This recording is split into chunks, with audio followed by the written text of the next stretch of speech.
Et du coup, Juste rediriger la caméra ici. ah, ok, ça marche. Non, non, mais c'est bon. Bonjour, coucou à tous les francophones et à nos amis belges en particulier. On va montrer là une arthrolyse du coude. C'est un patient qui a eu une luxation du coude au rugby il y a 2 ans, donc qui ne va pas progresser puisque ça fait déjà un moment, qui a plusieurs types de problèmes. D'abord une raideur, premier problème. Deuxième problème, des douleurs, des craquements en rapport avec un fragment ostéochondral qui est dans la partie antérieure de l'articulation. Il souffrait également d'une symptomatologie de compression du nerf ulnaire au coude. Donc là, ce que vous ne voyez pas que j'ai fait avant l'antenne, c'est une petite libération par 3 cm d'incision au niveau du nerf ulnaire qui a été refermé. Si jamais vous avez besoin, ce n'est pas le cas dans cette intervention, de faire une voie postéro-interne, eh ben, on fait une petite incision, on libère le nerf et on peut toujours passer par là. Donc là, on va montrer le temps d'arthrolyse. Le but, c'est de libérer les fossettes antérieures coronoïdiennes, postérieures olécraniennes, les ostéophytes du bec olécranien et du bec coronoïdien, retirer le petit fragment de corps étranger de manière à récupérer de l'amplitude et à diminuer la douleur. Donc on va commencer.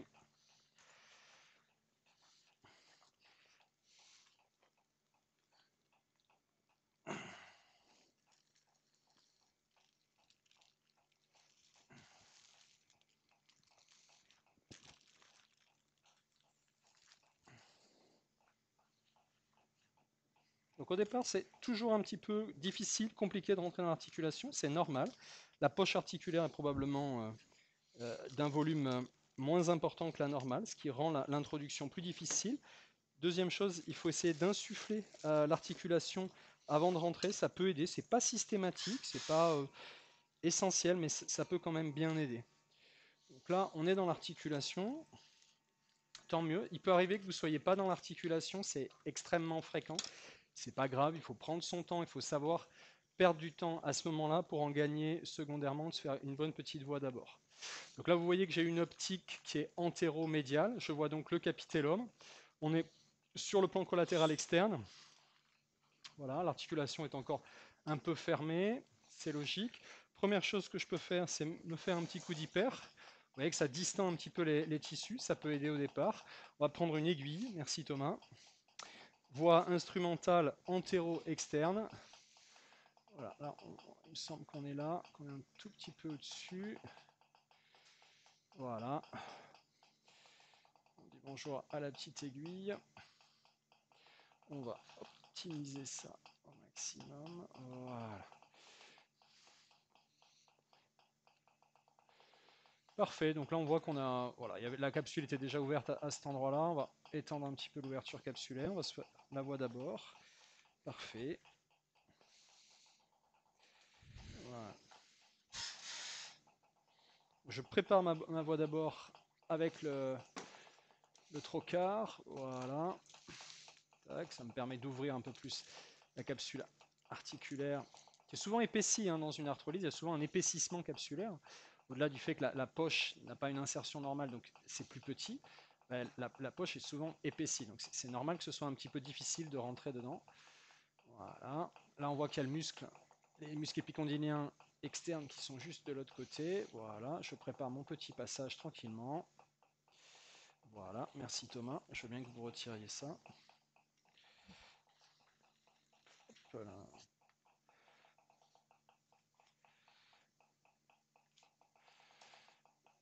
Voilà, parfait. Hop, allez. Tac.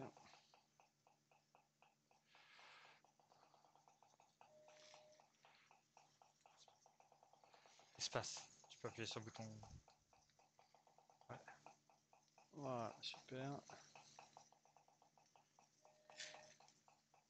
Tant pis, laisse tomber, c'est pas grave.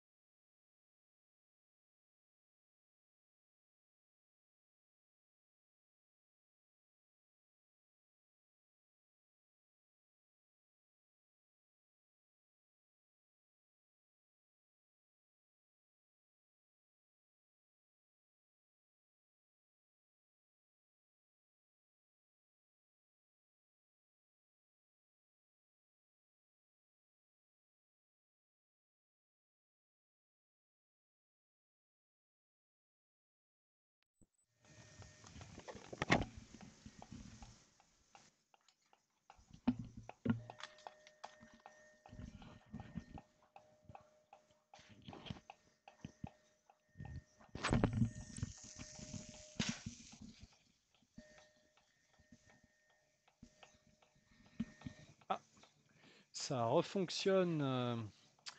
Donc on revient. Vous n'avez pas raté grand chose parce qu'on vous a attendu. Donc un petit plantage qui vient de récupérer à l'instant. Donc arthrolyse du coude, on est par voie optique antéro-médiale, par voie instrumentale antéro-latérale. Ce que vous voyez en bas ici, c'est le capitellum. Hop là, vous voyez qu'il y a des franges. On est dans les suites d'une luxation du coude avec raideur, douleur et craquement, rapport avec des petits corps étrangers intra-articulaires. Hop là, voilà. Hop là, super.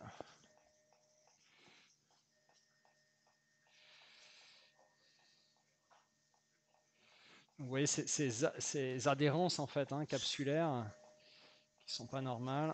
On va défaire, on va bien décoller en fait la capsule antérieure sur sa partie proximale. Là on voit qu'on commence à rentrer dans la fossette coronoïdienne.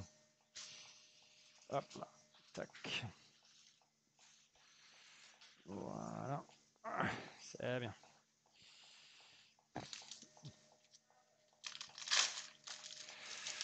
Tac.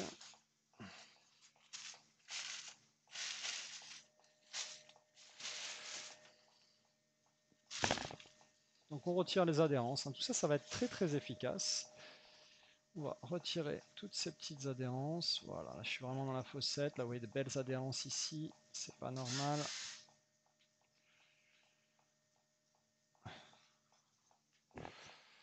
Voilà.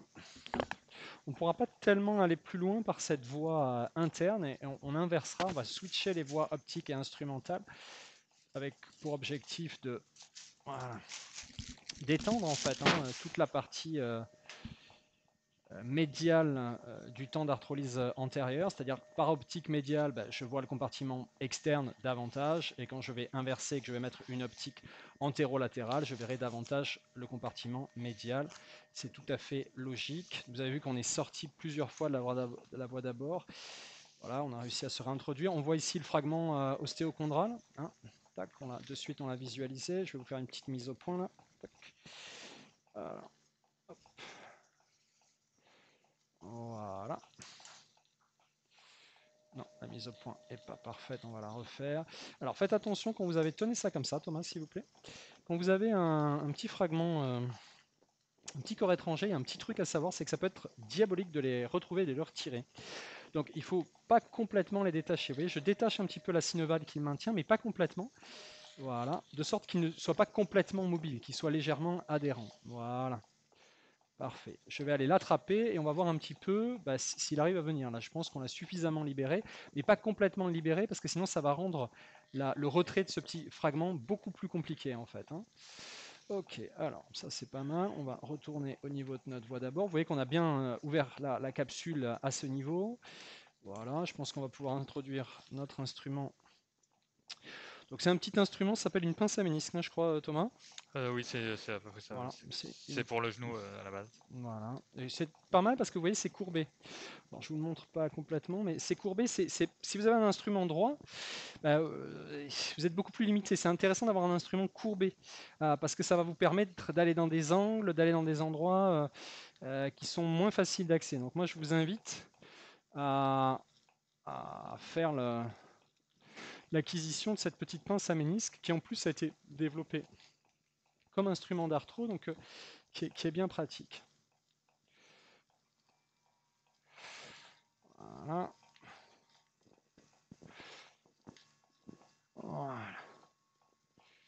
Alors, le deuxième truc à savoir, quand on retire un fragment, ça c'est super important, c'est qu'on va avoir tendance à le coincer dans les tissus mous. Donc voilà, on voit qu'on défait les adhérences, vous voyez, en le poussant dans l'articulation. On va tourner sur soi-même pour essayer de défaire toutes ces adhérences. Voilà, là je l'ai défait de ces adhérences. Alors le piège, c'est de le sortir de l'articulation, parce que là j'ai fait une belle ouverture capsulaire, donc je ne vais pas avoir de difficulté à le sortir de l'articulation. Par contre, il peut rester coincé dans les tissus mous.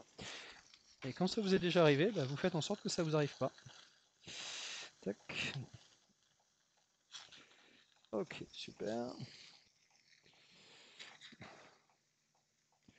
Voilà. Voilà, par des petits mouvements rotatoires, hein, tout doux. Il ne faut pas tirer fort. Si vous tirez fort, vous risquez de bloquer dans les tissus mous. Et voilà, Parfait. on a retiré notre petit fragment. Donc il y a une grande partie de la gêne de ce patient qui va être supprimée par ce simple petit geste. Je vais vous prendre le shaver, s'il vous plaît. Oui.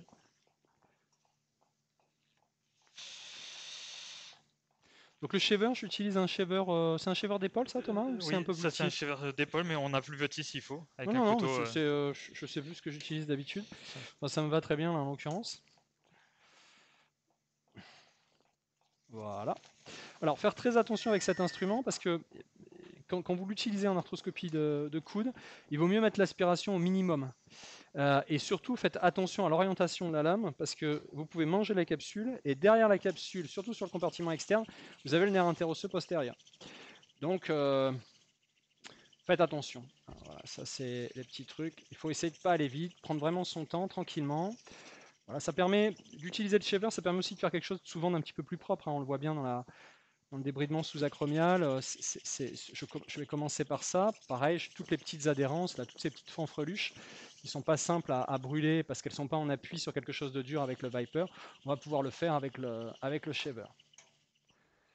Hop là. Voilà.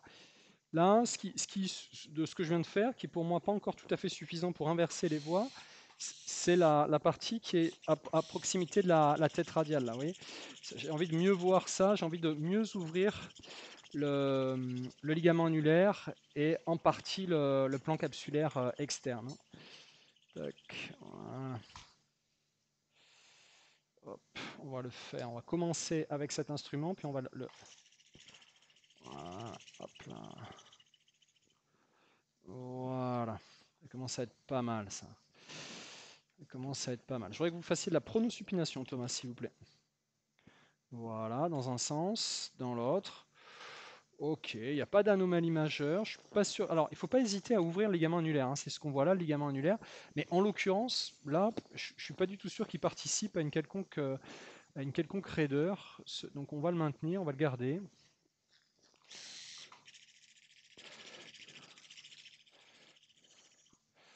Ok, c'est très bien. Et là, on va pouvoir inverser. J'ai vu mon compartiment externe, j'ai préparé ma fossette coronoïdienne, on a retiré quelques adhérences, on a besoin de mieux travailler là. Et donc pour mieux travailler là, on va mettre l'optique à la place du shaver.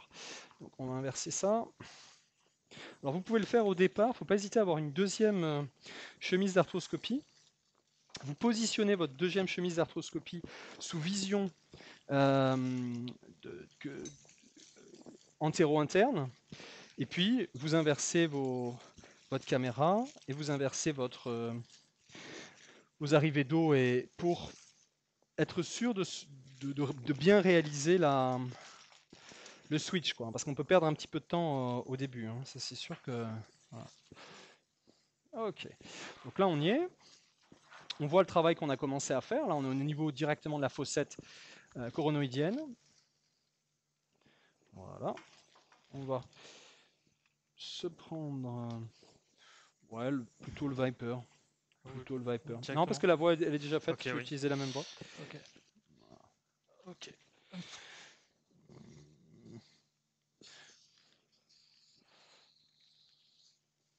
Alors,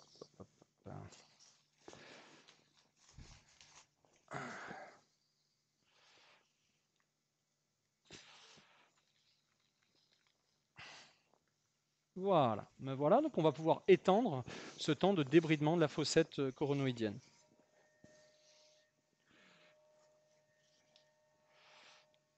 Vous voyez qu'on n'a pas du tout la même vision, pourtant on est au même endroit. Et inverser les voies d'abord, c'est absolument indispensable quand on fait du coude en fait. Hein. Donc là, on voit bien qu'on creuse, on respecte vraiment le creux, on retire tout le comblement fibreux de la fossette. On voit ces insertions, ces adhérences et ces insertions capsulaires qui se sont faites juste à la partie supérieure du cartilage, voire même sur le cartilage qui a dû être traumatisé, alors que normalement, évidemment, l'insertion capsulaire, elle se fait voilà, à cet endroit-là, hein, là où je suis, c'est-à-dire au-dessus de la fossette. Hein. Et ça, évidemment, ça limite le mouvement. Ouais, ça limite le mouvement. Alors c'est très sympa, moi je trouve l'arthroscopie du coude parce qu'on a un rendu, si je peux me permettre ainsi, qui est immédiat, c'est-à-dire que ce patient, il va de suite percevoir la différence, hein. Je dirais même en post-op immédiate, dans des forts traders, les patients vont voir l'articulation bouger complètement de suite après. C'est fascinant pour eux. Et puis, dès qu'on les revoit, en général, à 3 semaines, bon, il y a encore un peu de douleur, l'articulation est encore un peu gonflée, mais de suite, il y a une satisfaction. Alors que vous le savez, vous réinsérez une coiffe, quand vous revoyez le patient à 3 semaines, bah, il n'est pas guéri. Donc, ça, c'est ce qui rend l'arthroscopie du coude, la pathologie du coude, très agréable, je trouve. Pour moi, en tout cas, c'est un vrai plus. Alors, c'est pas. C'est un peu ésotérique, il n'y a pas beaucoup de gens qui font ça, et pourtant, je pense qu'à partir du moment où on a l'habitude de l'arthroscopie d'épaule, bah, c'est pas si difficile, c'est très reproductible. Un temps antérieur, un temps postérieur. Il faut savoir prendre son temps sur les voies d'avant. Là, vous voyez que ça va assez vite, tant dans la réalisation de la première voie que du switch, mais des fois c'est beaucoup plus long. Et l'articulation, elle est déjà un peu ouverte là, on n'est pas sur des grosses raideurs. Mais parfois, bah, vous n'arrivez pas du tout à rentrer dans l'articulation. Donc il va falloir travailler devant l'articulation, puis ouvrir l'articulation sans arriver à rentrer dedans. C'est pas toujours simple, mais ça se fait. Voilà. Voilà.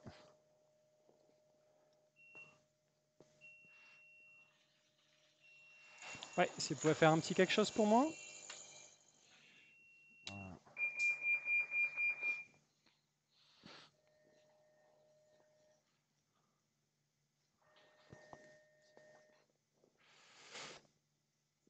Ok, c'est bien. On va prendre le shaver, s'il vous plaît. Pareil, donc on va pouvoir aller voir le deuxième temps après, une fois que j'aurai débridé un petit peu. Là, on est au niveau de la coronoïde. C'est souvent, il y a un petit ostéophyte ou il y a un petit quelque chose sur la coronoïde qu'il ne faut pas hésiter à retirer. Ça fait partie des temps classiques de l'arthrolyse antérieure. Voilà.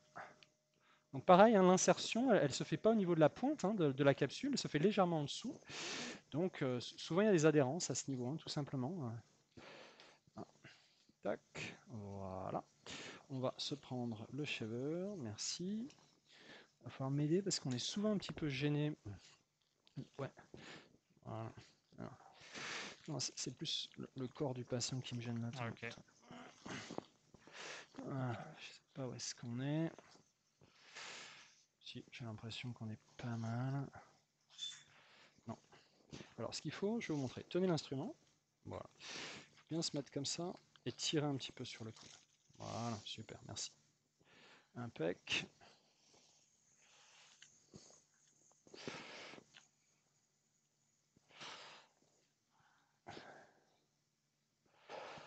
Hop là.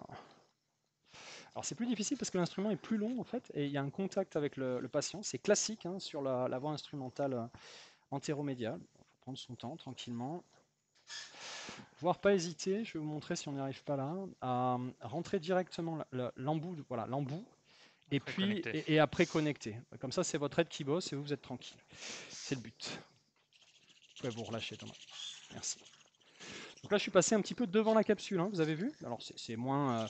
Là, il y a beaucoup moins de contact, si vous voulez. Le pédicule qui passe dans la gouttière bicipitale interne, il est beaucoup plus éloigné de la capsule.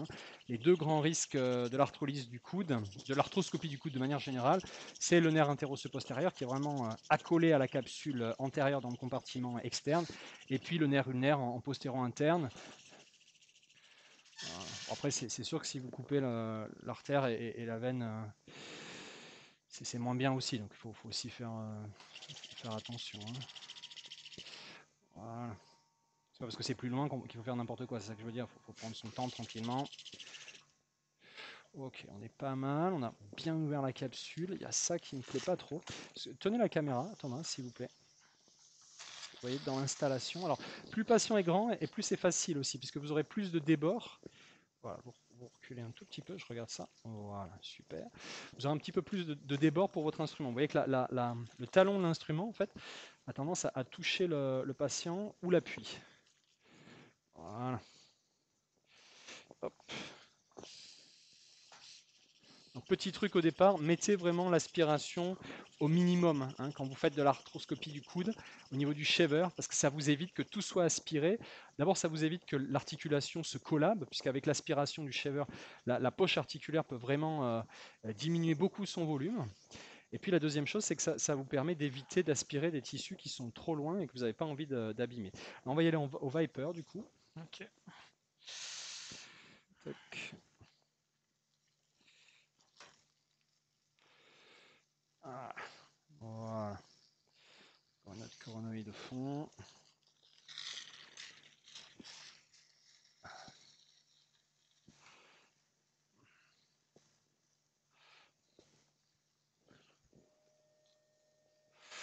Hop là.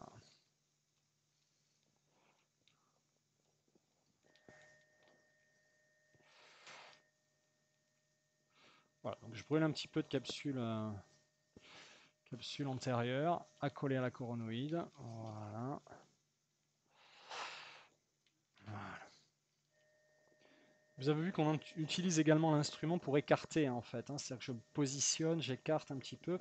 Là, je suis sur le versant externe de l'apophyse coronoïde. Donc c'est pas toujours simple d'accès à cet endroit-là. Voilà. Voilà.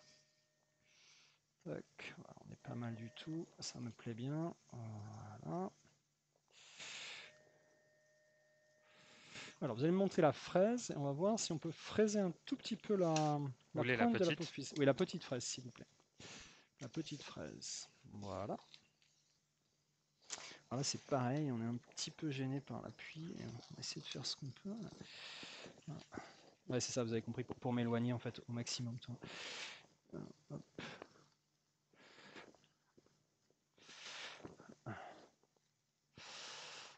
Alors, excusez-moi.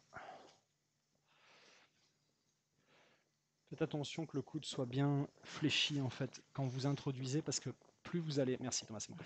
Plus vous allez étendre le coude, évidemment, plus vous fermez l'espace articulaire. Et donc vous allez avoir plus de mal à introduire l'instrument. Alors on va essayer de bien se placer. Tac, voilà, on est pas mal. Tenez l'instrument par l'autre côté. Caméra. Voilà, tenez la caméra, mettez-vous bien pour la tenir. Hein. Voilà, super, parfait, attention de ne pas sortir. Voilà, regardez un petit peu comme ça. Là, moi, je vais essayer. Voilà.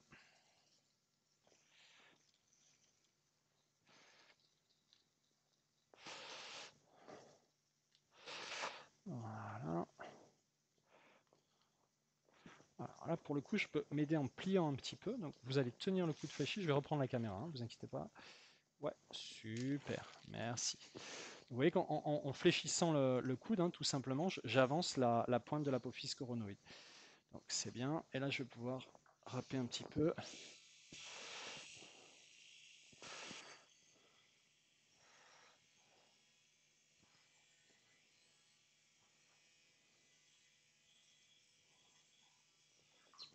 Voilà, essayer de plier davantage.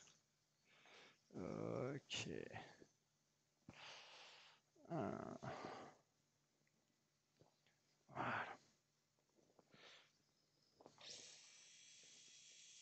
Alors évidemment, plus l'ostéophyte est gros, plus c'est facile, puisqu'il fait une protrusion vers l'avant. Hein.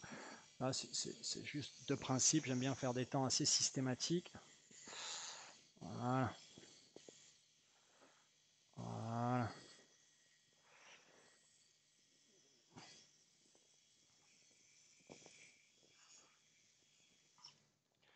Ok. Vous pouvez relâcher, Thomas. Merci. Voilà, très bien. Donc on voit que j'ai raboté un petit peu ça. J'ai ouvert complètement ma poche articulaire, désinséré au niveau de l'humérus. On a récupéré je vais prendre le shaver. On a récupéré la fossette coronoïdienne. En fait, on a terminé notre temps antérieur, tout simplement.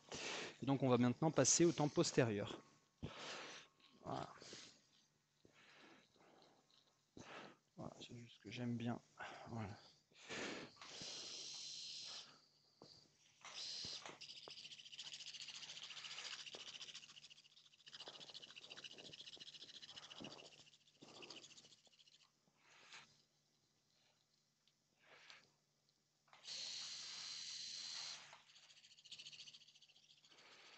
Nickel.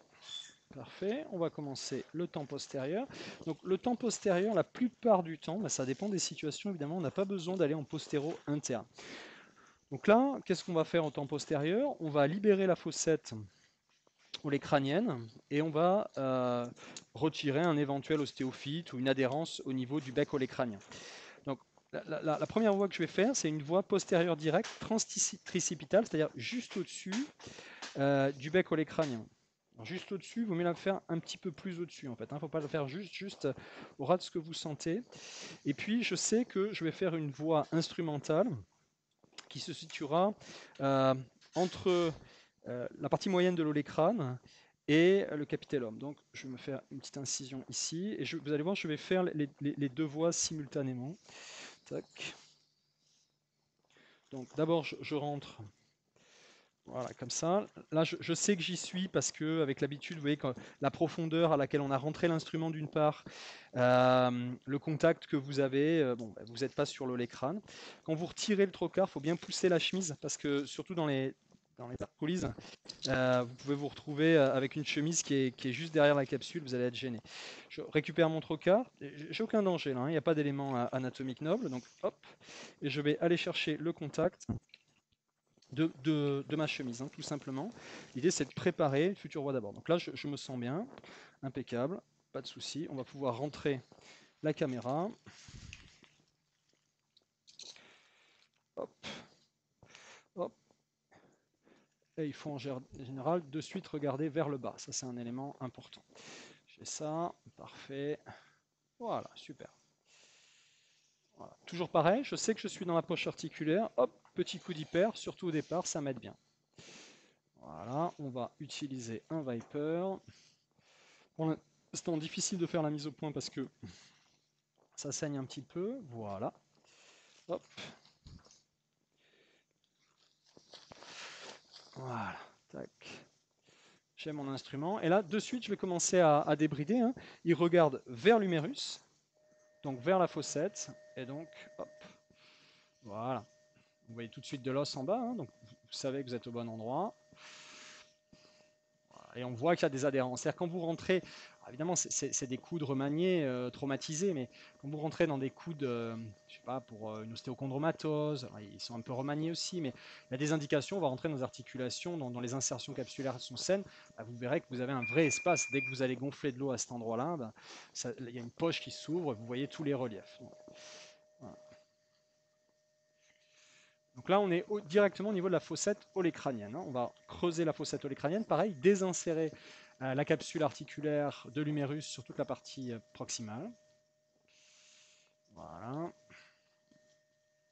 On va descendre. Donc là, vous avez vu que j'essaye de mettre ce qui brûle un petit peu vers moi, tout simplement pour ne pas brûler le cartilage de la trochlée. Voilà, on est dans un espace qui est petit, donc là, notre sonde thermique, elle fait savoir qu'elle existe. Voilà. Et là, j'ai comme l'impression de voir de l'olécrâne. Est-ce que vous pouvez faire un petit peu de flexion-extension tout doucement? Voilà, donc là je vois l'olécrâne. Vous voyez qu'il y a une synovite inflammatoire à ce niveau-là. C'est bon, vous pouvez vous relâcher. Impeccable. Donc là, je libère les éventuelles adhérences de la face dorsale de l'olécrâne. Voilà, j'ai ma trochlée, ma fossette. Tout va bien. Bon, la sonde thermique qui nous fait savoir qu'elle est heureuse, mais...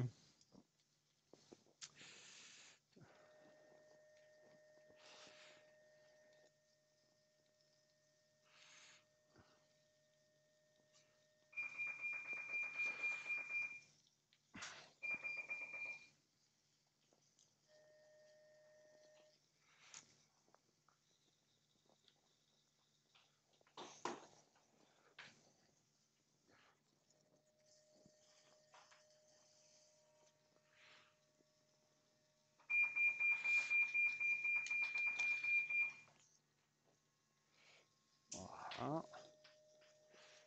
C'est pareil, ça on va le raboter un petit peu à la fraise dans un instant.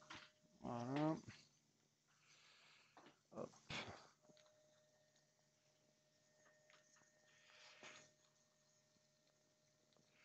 Voilà, directement dans la fossette.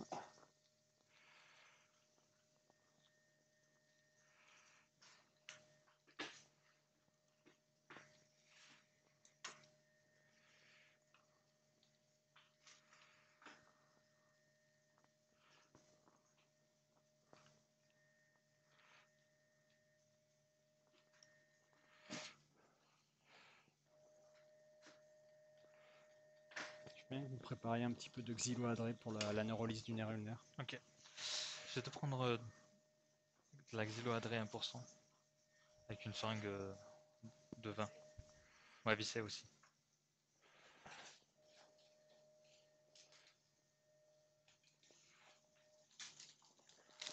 Ouais. J'en ai une.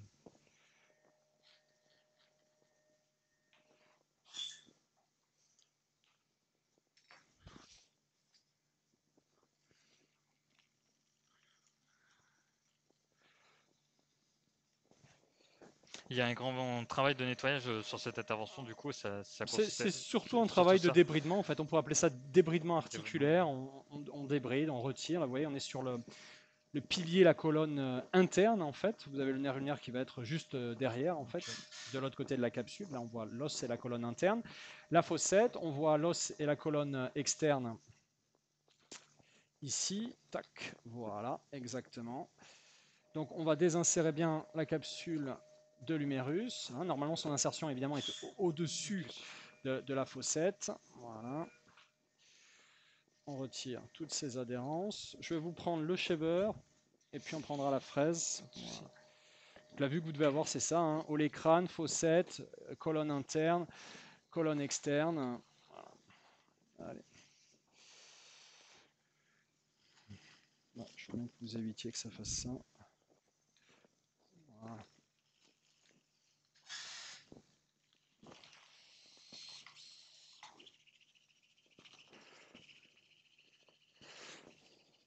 Alors juste quand vous êtes en postérieur, pensez, hein, danger, c'est la partie interne et postérieure, là où il y a le nerf. Voilà. Toute la partie médiane et externe, pas de danger. Par contre, postéromédial, hein, toujours penser le nerf ulnaire.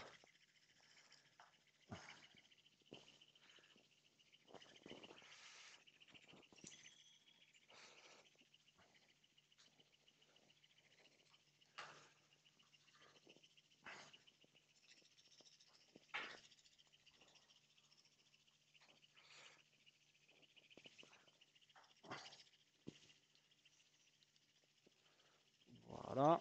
Après, on descendra hein, dans la gouttière postéro-externe pour aller voir la tête radiale. Je vous montrerai ça. Je vais juste terminer parce que ce n'est pas fondamental pour l'intervention qui nous occupe. Mais ça peut être intéressant sur certaines arthrolyses complexes ou en fonction des fragments osseux, de la position dans laquelle ils peuvent être, éventuellement des corps étrangers qui peuvent être localisés là-bas. Je fais une petite mise au point. Voilà, super. Alors là, c'est pareil, on va essayer de vous montrer ça. Vous allez faire un tout petit peu, mais doucement, hein, un petit peu d'extension. Voilà, super. Donc ça me permet de ne pas fléchissez. Voilà, si je fais ça, je risque de toucher mon cartilage. Si je fais une extension, je vais pouvoir réséquer du bec olécranien en étant sûr de ne pas abîmer le cartilage. Petite chose toute simple, mais voilà. Encore faut-il y penser un petit peu plus. Voilà, super.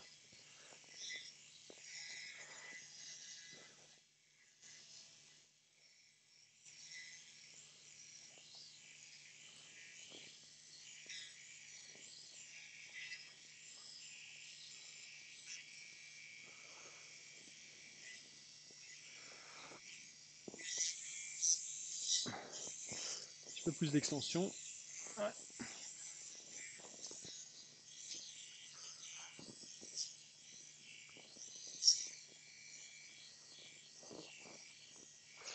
Alors, ouais, un peu plus encore, si vous pouvez. Alors pour ceux aussi qui pensent, parce que ça c'est quelque chose qui est très très important, que j'ai pas dit, l'insertion du triceps, elle n'est pas du tout là en fait. Hein, elle est bien plus distale, c'est-à-dire qu'il ne s'insère pas sur cette partie-là, il s'insère à partir d'ici, j'ai le triceps, mais toute cette petite pointe d'olécrâne, il n'y a pas d'insertion tricipitale sur la pointe de l'olécrâne. Hein. Toute pointe, elle est intra-articulaire, donc pas d'insertion à ce niveau-là. Hein. Par ailleurs, l'insertion du triceps, elle est très très large, hein, donc même si vous le désinsérez sur 3 mm, ça pose pas de problème. Hein.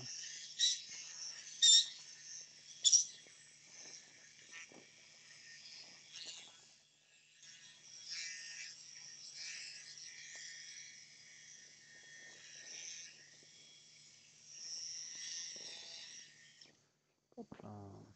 On va remettre un petit coup d'hyper. Super. Voilà, super. Allez.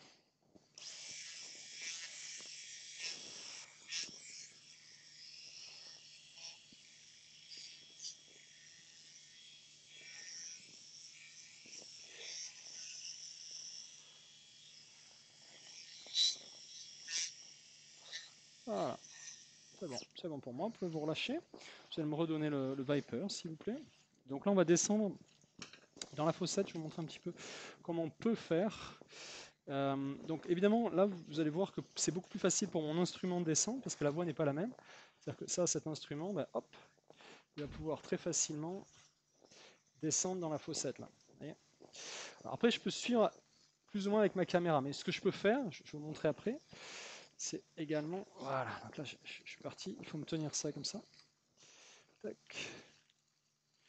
Voilà, et là, je suis quand même pas très très bien, vous voyez, on est dans un espace qui est très fermé. Voilà, on a la rampe qui est là, on a l'olécrane qui est là, parce que vous voyez, c'est la surface articulaire en bas de l'olécrane, avec la trochlée qui est là, et puis on peut plus ou moins descendre, voilà, pour aller voir directement la tête radiale. Et tiens, on a bien fait de passer par là, parce que vous voyez, on a un petit copain qui est là. Hop là. Ouais, merci, on va retirer ça du coup, ça va nous fermer l'espace, mais c'est pas grave, ouais. Tac. Ouais, c'est normal, hein, je vous gêne. Hein.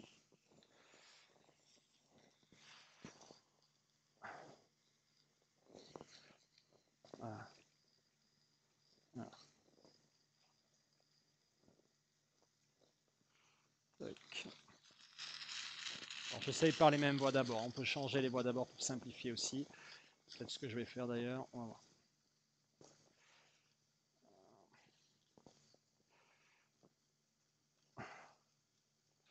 Donc, c'est pas grave.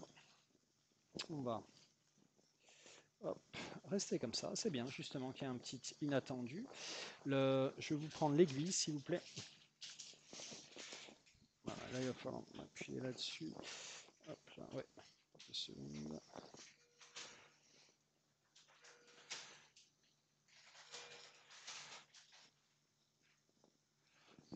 Voilà.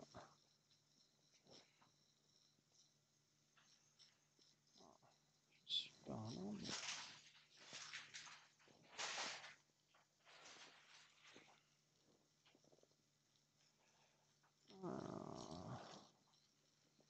Ouais, j'ai l'impression que je suis là avec un... Voilà.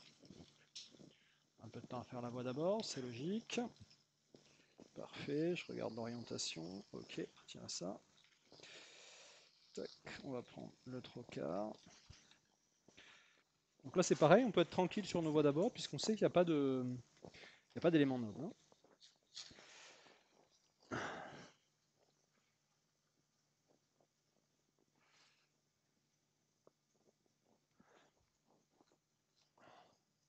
Voilà, parfait. Et là je vais essayer de prendre le shaver, Thomas, s'il vous plaît. On va mettre une compresse sur la première voie d'abord qu'on a faite.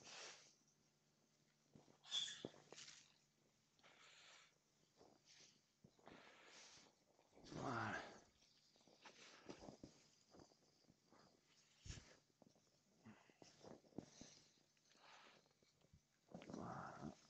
Pour le coup, si je peux avoir un shaver un tout petit peu plus petit, ça me Oui, simplifierait la j'en vie. ai un, oui, si vous voulez. On va voir ça. Ouais.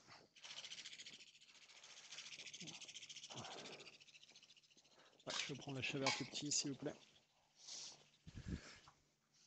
Voilà.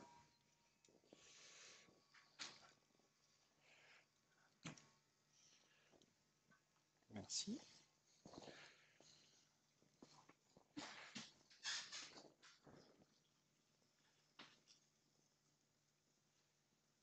Voilà, super.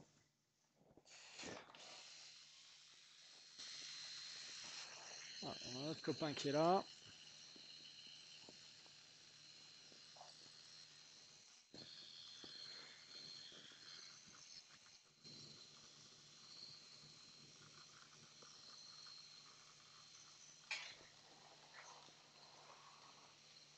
Hop là, hop là, hop là. Hop là. Ouais.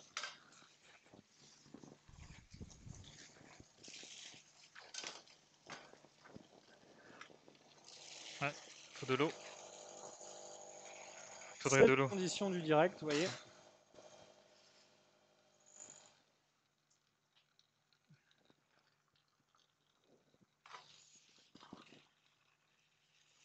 Ah, il est pas petit, hein.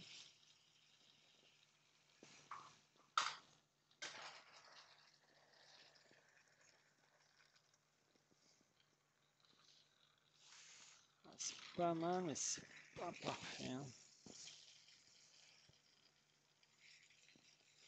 Voilà.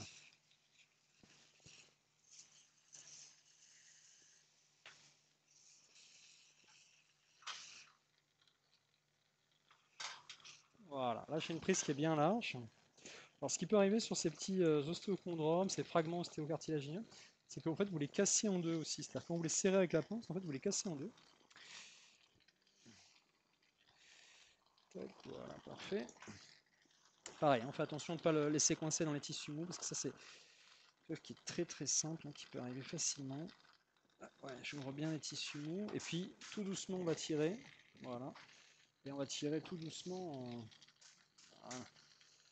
Là vous voyez, une petite adhérence encore. Voilà.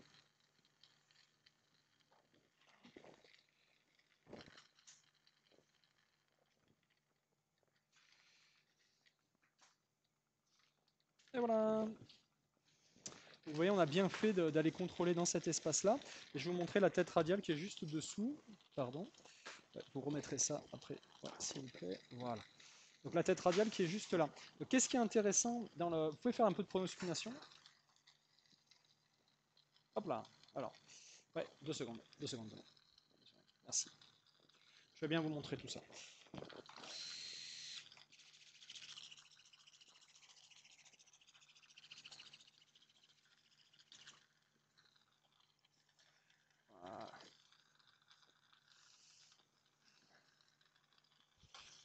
Voilà.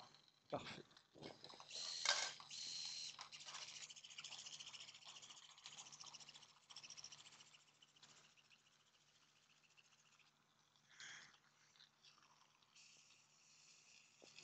Donc là, vous voyez la petite cavité sigmoïde de l'olécrâne. Bougez la tête radiale. Voilà, avec la tête radiale qui est là.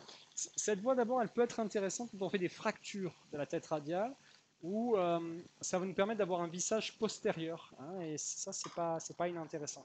Après, c'est pas la partie la plus simple, en fait, hein, cette partie-là, parce que, vous voyez, en fait, il faut un peu créer l'espace. On a l'enconé qui est là, et la capsule qui est là, mais c'est un espace qui existe, hein, mais qui est assez petit, donc souvent, il faut ouvrir un petit peu la capsule, ou alors elle est déjà ouverte dans le cas d'un traumatisme, et pour travailler sereinement. Je vais vous prendre le Viper, on va essayer de faire un peu d'hémostase. Et puis, j'ai comme l'impression que cette intervention touche à sa fin. Alors c'est pareil, si votre voie d'abord postérieure directe ne vous permet pas d'accéder à cet espace, il ne faut pas hésiter à switcher avec la voie instrumentale que j'ai faite. Ça, c'est des petites choses importantes. Parce que là, elle me permet, mais de temps en temps, je l'ai fait un peu trop proximal, ma voie d'abord transcipitale directe. Et du coup, j'arrive pas à rentrer dans cet espace, ce qui n'est pas le cas là, mais ça peut arriver. Ouais. Thomas, je vais vous tenir ça. Vous voyez l'insertion du ligament annulaire à cet endroit-là, hein, tout simplement, avec la tête radiale qui est là, qui est bien. Donc on va respecter quand même l'insertion du ligament annulaire. Il n'y a pas de problème directement chez ce patient à ce niveau, donc on va respecter ça. On va remonter en regardant notre amylolécrâne, la trochlée qui est ici. Tac, voilà. Trochlée qui est là, l'écrâne qui est là. On va tranquillement remonter dans notre espace de travail normal. La petite résection lécranienne qui est là, la fossette. Donc en fait, on a terminé là. Voilà. Hop là. Tiens, ça, je vais... Donnez-moi le...